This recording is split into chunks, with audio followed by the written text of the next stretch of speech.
Hey tennis fans, welcome to another Tennis Express racket review. Today we're reviewing the Dunlop Force 100 Tour. The Dunlop Force 100 Tour features the latest in racket technology that Dunlop has to offer. It blends some old technology that we've seen on the rackets for several years now with newer technologies. First up for some of the more familiar technologies is Aeroskin CX, which is a specially designed surface texture that improves airflow and reduces drag. Also coming back from the iDepth line is Aero Boost grommets, which act like a trampoline to give you more power with every shot. New for these rackets is the addition of Spx Shock Reduction. This technology features a glass rod core at the top of the handle to provide enhanced vibration dampening.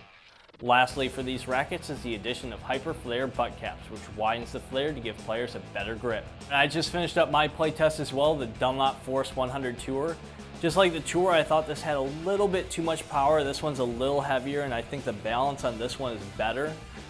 Just like that one though, if I had to change anything about it, I would take some weight out of the head of the racket and move it back towards the handle, just to give it a little bit more headlight balance. I did think this was a better racket though. I did have a lot more success with it on my ground strokes as well as on my serve. It's also very good at the net, even with a little bit heavier weight. It's pretty maneuverable. I had a lot of consistency with this racket. It's also a lot more stable, which I found it to be very useful. I recommend this to an intermediate level player that probably needs a heavier racket as opposed to a lighter racket, but doesn't want to get something so heavy and with so little power that they're not going to have the success that they need. Next up with the Dunlop 100 Tour, we've got Jolie. What did you think of this racket? I thought it was a little heavier than the other Force 100, but I did like the weight on it. I'm used to playing with a lighter racket, but I did think that I would make an exception for this racket because of the control and the amount of spin that I got. I was able to control it more with my serves, and I was able to place it better, I thought, and I really liked that about the racket.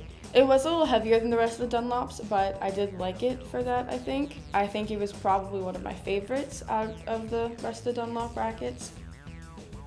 Alright Jordan, so one of the last rackets that we play tested was the Dunlop Force 100 Tour, a heavier version of the 100.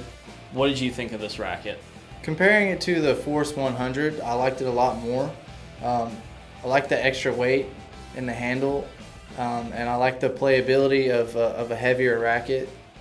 I would recommend this racket for a all-court player looking to get a little bit more power off their strokes.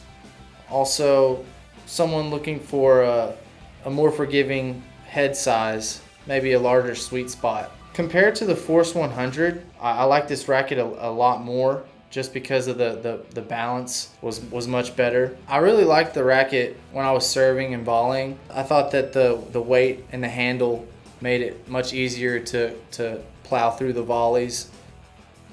Thanks for watching, and don't forget to check out some of our other videos. Also be sure to subscribe to our YouTube channel, like us on Facebook, and follow us on Twitter to stay up to date on all the latest news here at Tennis Express.